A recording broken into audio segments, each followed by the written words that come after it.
Exercise for diabetics. Before we get started, please don't forget to check out our researched recommendations in the description box below. Do you know? The most common types of diabetes are known as type 1 and type 2. The type 1 diabetes, which is also known as adolescent diabetes, differs from type 2 in the sense that the body will stop producing insulin altogether. Type 2 diabetes is normally diagnosed in older adults and occurs as the body stops producing enough insulin or the individual becomes resistant to their own body insulin. No matter what form of diabetes it is, you'll lose your ability to adequately utilize sugar. The blood sugar levels will increase due to the body's difficulty in transporting sugar into the cells and out of the bloodstream. There are several ways to lower your blood sugar levels, including diet, exercise, and medication. As a whole, exercise is a very important part of diabetic management for both type 1 and type 2 diabetics. Those that have type 1 will find regular exercise helps to maintain insulin sensitivity, helps to prevent the accumulation of excess weight, and also increases the use of glucose by muscles. Although there is really no way to prevent type 1 diabetes, it is possible to prevent type 2 diabetes. The things to consider when you attempt to prevent the onset of type 2 diabetes are regular exercise supplementation with vitamins and herbs that will help to prevent insulin resistance and proper control of weight.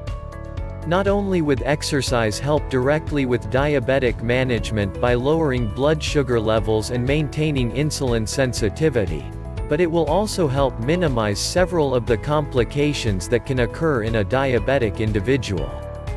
Research has shown that walking 30 minutes each day can diminish the possibility of developing type 2 diabetes.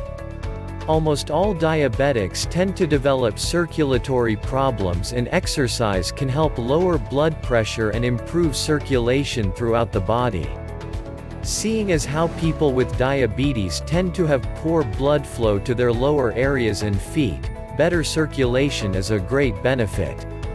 Even though there are risks associated with exercise, the potential benefits will outweigh the risks. Exercise does indeed lower blood sugar levels, so those with diabetes should measure their blood sugar both before and after they exercise. Since your body uses more sugar while you exercise and makes you more sensitive to insulin, there is a risk of blood sugar becoming too low and causing hypoglycemia as a result. Whenever you exercise, it is important to let others know that you are diabetic.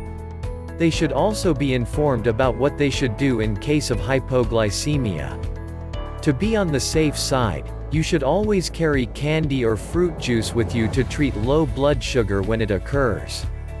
During and after you have exercised, you should pay very close attention about how you feel, since rapid heartbeat, increased sweating, feeling shaky, or hunger can signal that your blood sugar levels are getting too low.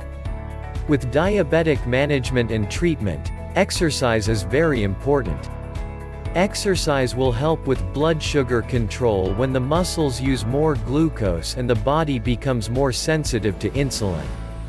Exercise will also help to prevent and minimize common diabetic complications, which include heart problems, high blood pressure, and circulatory deficiencies.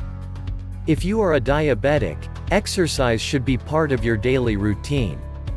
You should always exercise at a slow pace and never overdo it. Also, you should be sure to exercise around people you know or at a gym, so there will always be people around you in case something goes wrong.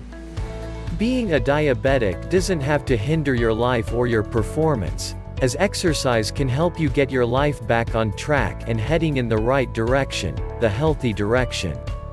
Don't forget to check our recommended product links in the description.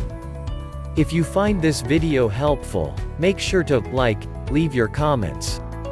And if you want more informative videos like this, please make sure to subscribe. nSolutions.